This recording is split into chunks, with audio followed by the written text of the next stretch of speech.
berjumpa lagi kita di channel Cikgu Nia AC. Baik, kali ini Cikgu berkongsi video berkaitan dengan sejarah tingkatan 2. Bertajuk bab 2.2 kegiatan ekonomi. Jadi di bawah tajuk ini kita akan tengok yang pertama, tajuknya pertanian, subtajuk pertama. Subtajuk kedua pula perdagangan. Sementara untuk subtajuk yang ketiga adalah hasil hutan dan laut. Yang keempat dan yang terakhir dalam bab 2.2 adalah pelombongan dan pembuatan.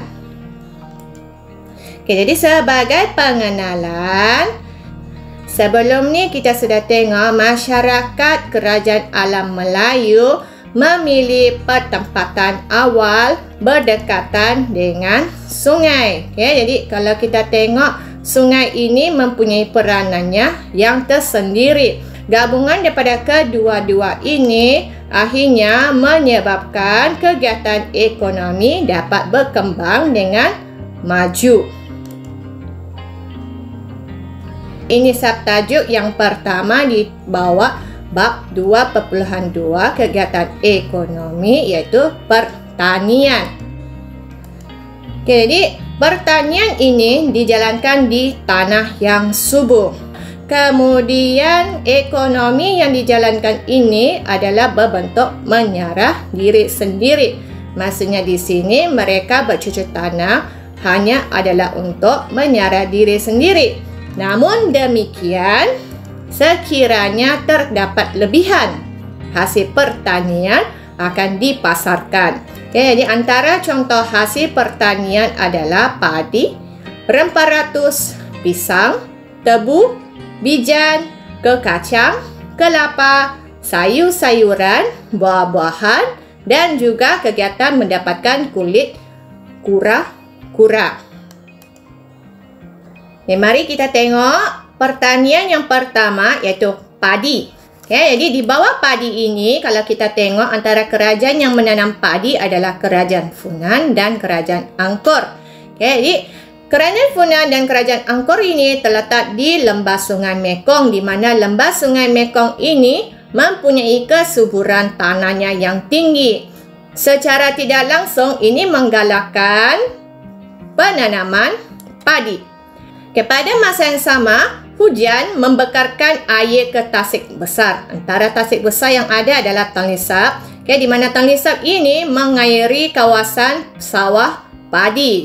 Bermaksud di sini, padi mempunyai bekalan air yang cukup sepanjang tahun.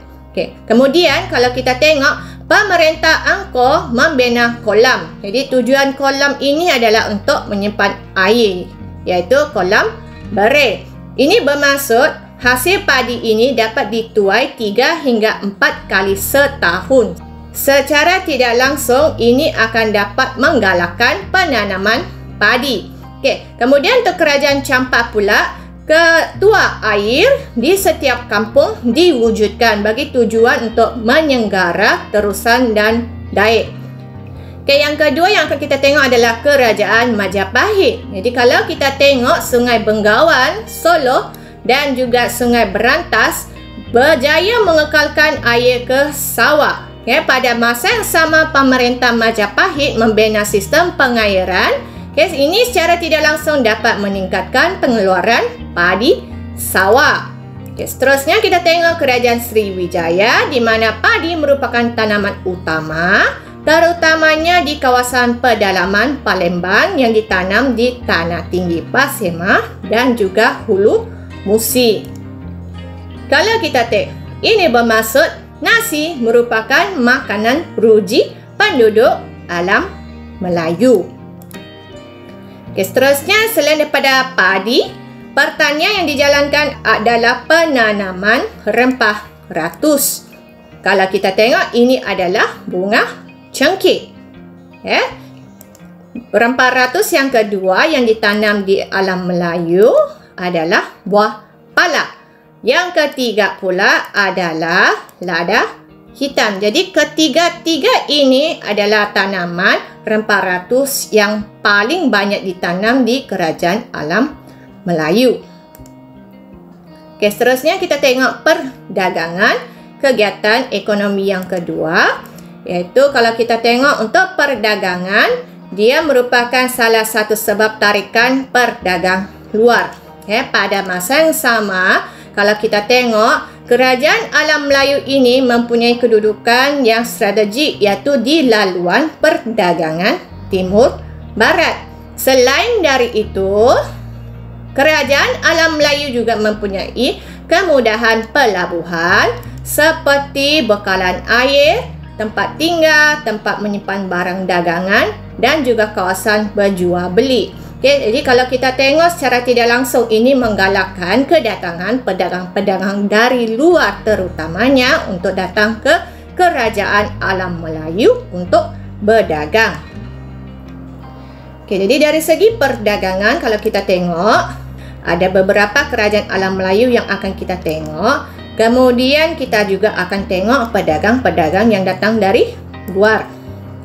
Jadi secara tidak langsung, ini dapat membangunkan pelabuhan, majukan pembuatan kapal, dan juga masyarakat Kerajaan Alam Melayu akhirnya berjaya menguasai ilmu pelayaran sehingga berjaya berlayar hingga ke Afrika. Okay, yang pertama yang akan kita tengok adalah Kerajaan Funan, di bawah perdagangan. Di mana pelabuhan Kerajaan Funan adalah OCEO. Kemudian barang yang diperdagangkan adalah seperti damar, kapu barus, kayu cendana, gaharu. Ini merupakan damar. Ini pula adalah kayu cendana. Untuk Kerajaan Champa, pelabuhannya adalah Turan, Kamran, Sri Banoi, Maliti. Jadi barang dagangan yang diperdagangkan adalah seperti beras, emas, perak, gading gajah dan juga gaharu. Ini adalah contoh gading gajah yang diperdagangkan. Untuk Kerajaan Sriwijaya pula, pelabuhannya adalah di Palembang. Jadi antara barang yang diperdagangkan adalah damar, kapu barus, gaharu, madu, rotan, rempah, mutiara, rumpai laut, gading gajah dan juga sumbu badak. Ini contoh sumbu badak. Kerajaan Angkor pula, kalau kita tengok pelabuhannya adalah di Yasodrapura. Sementara barang yang diperdagangkan pula adalah gaharu, buah pelaga, lilin lebah, minyak sayuran, damar, gading gajah. Ini buah pelaga. Sementara yang ini adalah lilin lebah, di mana lilin lebah ini mempunyai khasiat dari segi mencantikkan kulit dan juga dari segi perubatan lah. Kerajaan Majapahit pula, pelabuhannya ini terletak di Tuban, Sidayu, Gresik, Surabaya. Barang yang diperdagangkan pula ialah seperti rempah, beras, rotan, kayu cendana, gaharu, ikan, kulit penyu dan juga mutiara. Jadi ini contoh kulit penyu, di mana kulit penyu ini digunakan untuk membuat barang perhiasan lah. Kerajaan seterusnya adalah Kerajaan Kedah Tua. Jadi pelabuhannya adalah di Sungai Mas, Pangkalan Bujang. Jadi barang yang diperdagangkan adalah seperti rotan, damar, kayu cendana dan juga gading gajah. Kerajaan terakhir adalah Kerajaan Ganggang Negara. Di mana kalau kita tengok pelabuhannya ini di Pangkalan, Lembah Kinta, Tanjung Rambutan, Bidor dan juga Sungai Siput. Barang yang diperdagangkan adalah seperti emas, biji timah, rempah ratus, kapu barus dan juga damar. Ini contoh biji timah lah, di mana ada dalam bentuk sebuk dan juga dalam bentuk ketulan. Sementara tajuk kedua adalah pedagang luar di bawah tajuk perdagangan. Pedagang luar ini ada terbahagi kepada China, India dan juga Arab dan Parsi. Jadi kita tengok dulu, pedagang yang datang dari China, dia akan membawa barang-barang dari negara asalnya seperti sutra, tembikar, pinggan mangkuk, payung, gula dan juga gendang. Sementara pada masa sama dari negara China, bila mereka datang ke kerajaan alam Melayu, mereka akan cuba untuk dapatkan barangan di kerajaan alam Melayu yang mempunyai nilai-nilai perubatan yang sangat tinggi.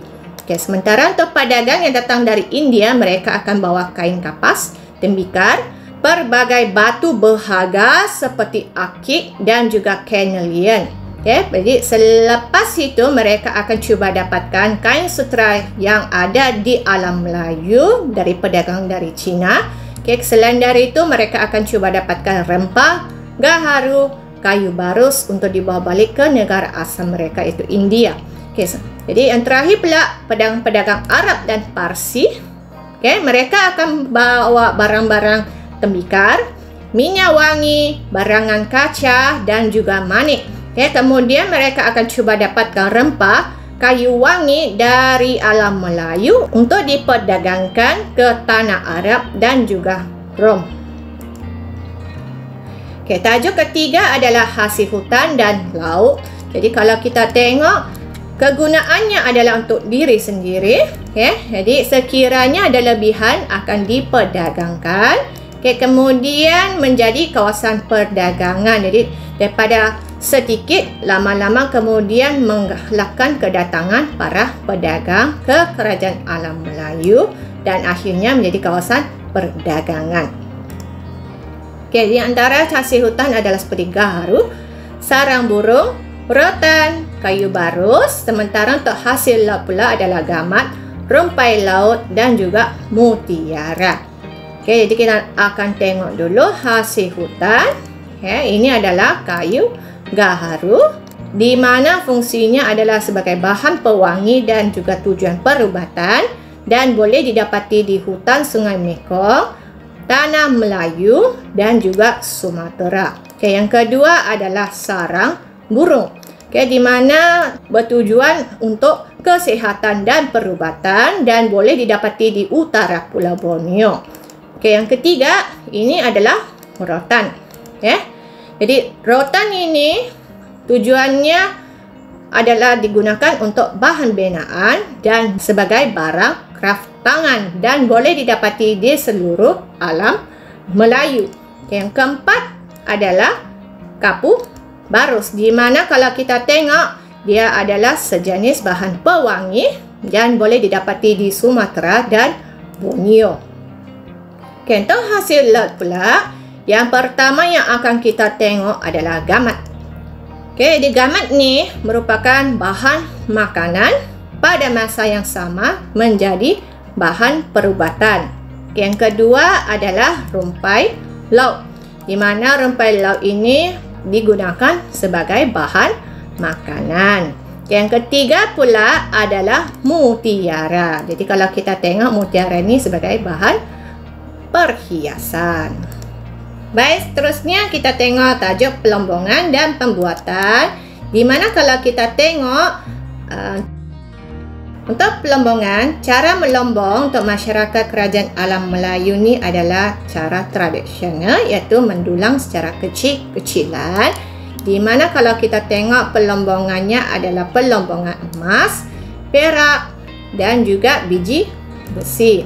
Selain dari itu, untuk pembuatan pula, masyarakat kerajaan alam Melayu ini terlibat dengan pembuatan barang harian ataupun barang mewah. Jadi antaranya adalah pembuatan perhiasan emas, cuka kelapa, pembuatan garam dan juga pembuatan tembikar. Jadi untuk pelombongan tadi, yang pertama yang dilombong adalah emas, di mana kalau kita tengok emas ini dijalankan di Kerajaan Champa di kawasan Pegunungan Hue. Yang kedua adalah perak, di mana kalau kita tengok dijalankan juga di Kerajaan Champa berdekatan dengan Indrapura dan juga kawasan antara Amarawati dan juga Wijaya. Lombong yang ketiga adalah biji besi, di mana dilombong di Kerajaan Angkor berdekatan dengan Pergunungan Hom Dek. Yang kedua tadi adalah pembuatan barang harian ataupun barangan mewah. Di mana kalau kita tengok, ini adalah barang perhiasan emas. Kegiatan ekonomi ini dijalankan oleh kerajaan Funan dan Angkor. Jadi pelbagai barang perhiasan daripada biji besi dan emas telah dihasilkan oleh masyarakat Funan dan Angkor. Ini pula adalah tembikar. Jadi kalau kita tengok kerajaan Champa, dia mahir dalam pembuatan barang tembikar. Ini pula adalah cuka kelapa. Jadi kalau kita tengok kerajaan Champa juga mengusahakan pembuatan cuka kelapa. Ini yang terakhir yang adalah garam. Di mana kerajaan Majapahit, masyarakatnya ini terlibat dalam pembuatan garam. Selain garam, mereka juga terlibat dengan pembuatan gula dan minyak. Digunakan untuk pembungkusan daging kerbau dan juga untuk membuat mie daripada beras. Jadi sebagai rumusan, kalau kita tengok, kekayaan sumber alam ini adalah kurniaan Tuhan. Jadi adalah menjadi tanggungjawab kepada pemerintah. Kebijaksanaan pemerintah dan juga kegigihan rakyat untuk bekerja. Kemudian gabungan daripada kedua-dua ini akan akhirnya berjaya memakmurkan kerajaan alam Melayu. Maksudnya di sini mempunyai kesinambungan antara pemerintah dengan rakyat dalam memakmurkan satu-satu kerajaan ataupun negara itu. Jadi cikgu rasa setakat ini sejak perkongsian video kita pada kali ini.